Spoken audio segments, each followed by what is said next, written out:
I just wanted to give you a little update on what I've been reading. So I've been reading The Paradise Problem by Christina Lauren, and it is so fun. It is exactly what I expected. It's like what I got from The Unhoneymooners when I read that like 2-3 years ago. So fun. It is really funny and also just sweet. There's a lot of chaos going on right now. I think I'm on chapter 32, but so far so good. Also, I'm listening to it on Audible, and I really like the narrators. They're really fun, even when I have it sped up a little bit, because sometimes they talk really slow.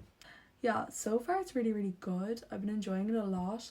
I am in the middle of a good few books right now, but that is the one I'm kind of primarily reading or listening to because I have it on audiobook. So while I've been busy like cleaning and doing jobs, I have been listening. So I feel like I'm going to finish this today. I think I have an hour left of it on the audiobook, but I also have it on my Kindle, so I might decide to switch over and read it too. But yeah.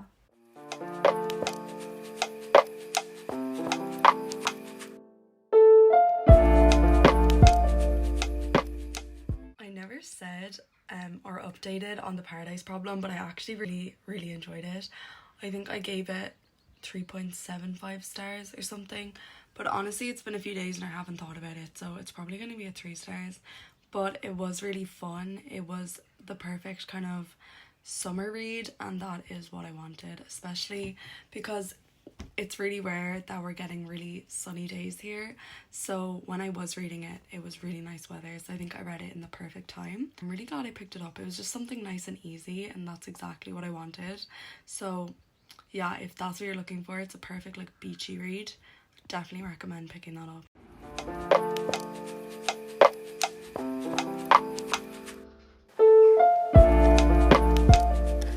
I just wanted to update on my books that I'm reading, because reading has literally never felt so good.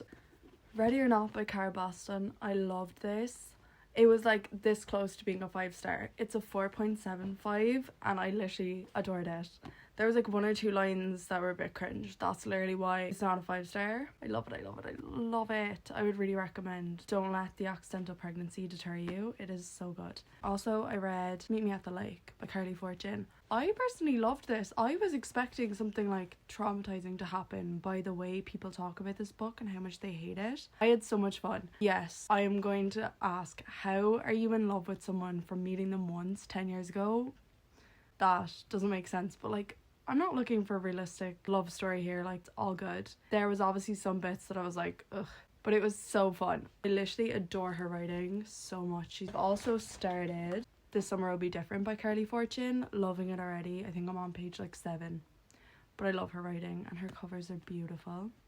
My Spotify listening hours just renewed, so I'm listening to Mary Jane. So good. The summer vibes are actually immaculate. This book is so good. I need to get the physical copy. I'm 30% through. My dilemma at the moment, which is literally not an issue whatsoever, is that I have so many books that I want to read. It's not even funny. Like, an immense amount of books. Not in Love by Ali Hazelwood. I have 7 Summers, which I think is by Page Toon. There's just so many books. There's actually so many that I want to read. And Blue Sisters by Coco Mellors. I need to read that so badly. What a lucky issue to have, but I just can't. There's just so many all at once that I want to read.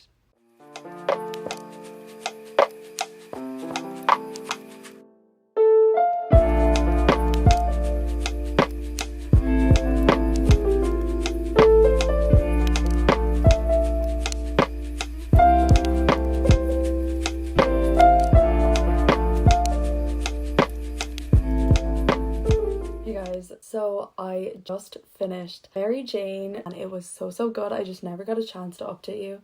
It is a 5 stars. I gave Mary Jane 5 stars. It was so good. Like, I was obsessed with it. The writing was amazing, and if you do read it, I would really recommend that you listen to the audiobook as well, because the audiobook was so good. Like, I honestly loved it, and you actually get to hear this song at the end and stuff that's in the book that was written in it. And this book was just, I don't know why, it reminded me of Daisy Jones and the Six, Almost Famous the movie, things like that. Not necessarily that it follows those like lifestyles or anything from the 60s, but it is set in that time period, and we're following a girl called Mary Jane who is from a very conservative family, and she goes to nanny different family, the Cohens, for the summer, and they are just like really free spirited. They are nothing like where she comes from, and basically it's just a coming of age story about Mary Jane realizing what life can be like and that not everything is so rigid. And honestly, it was so good, and it's got a very big element of found family in it, which I just really enjoyed. 5 stars, honestly. I would really recommend anyone, and the summer vibes are so there. This video is pretty chaotic, and a lot of the books that I've been talking about are probably going to be in some other vlogs. I have been reading a few other books at the moment, so I hate being in the middle of so many books, but honestly I do it all the time. And right now I am in the middle of Blue Sisters by Coco Mellors. This is going to be a 5 stars. I already know it. It is absolutely phenomenal, and I am on page 191, and you know that I love this book and cherish it when I use a bookmark. I have not used a bookmark, I'd say, since I was 10 years old, because I am one of those girls. I like the book to be like, I don't mind the pages bent, I don't care if it looks worn, like that's all good. It was loved. But this is just, it's so stunning, and I just knew I would love it because Cleopatra and Frankenstein is one of my favorite books, and I think this is going to beat it 100%. It is just incredible. I love her writing so much. And I'm also reading The Four Winds by Kristen Hanna, which is really random. Ever since I read The Great Alone, I've been really open to anything she writes, which is a lot of historical fiction, which I never would have reached for before. Like, the time period this is set in is nothing I would go for normally, and it is amazing. So yeah, so Blue Sisters essentially follows the Blue Sisters. There's 4 of them, and basically it follows Avery, Bonnie, Lucky and Nikki. And Nikki passes away, and basically we're following through their lives now in the 1-year anniversary of Nikki's death and where all the sisters are. So what I'm loving about this is her books are truly character studies, and it's just incredible to see. So Avery is a lawyer living in London, and she is struggling with a lot of demons. In her past, she struggled with a pretty severe addiction that she overcame, but obviously with all that's happened with her sister, a lot of those demons are starting to creep back in, so we're trying to see how she manages that. Then Bonnie is a boxer, and I thought this was really interesting. She's like a world-class professional boxer, and she's in LA. She's a bouncer at the beginning of the book, and basically she like stops when her sister dies and things like this. Then we have Lucky. She is the youngest sister, I believe, yeah, and she's a model in Paris.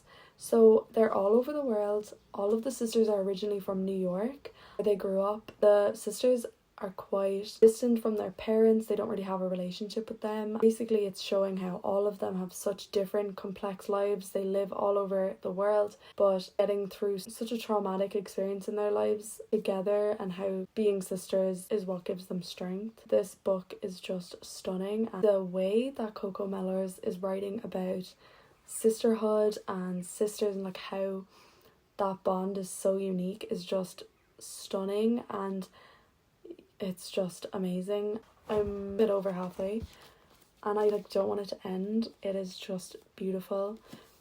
Her writing is just incredible. So I'm not as far into The Four Winds by Kristen Hanna. I'm very little way through. I'm on page 51. Basically, this is set in America, in Texas, I believe, and it is set in 1934. But it starts off a bit earlier, and we go through the Great Depression, like the Dust Bowl, like all these crazy things that happened at that time, and how our main character Elsa is going through this.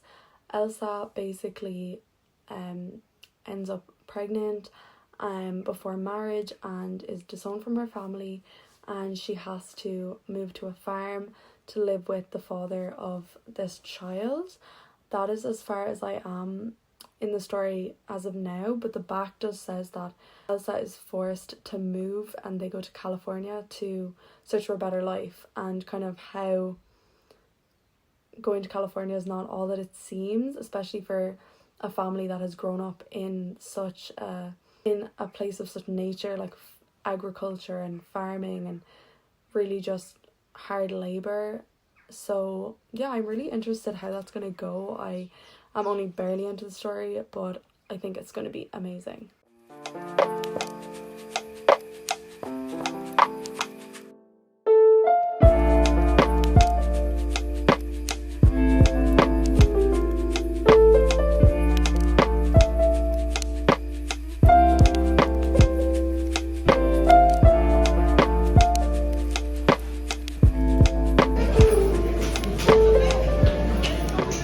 Oh my god, it's so bright.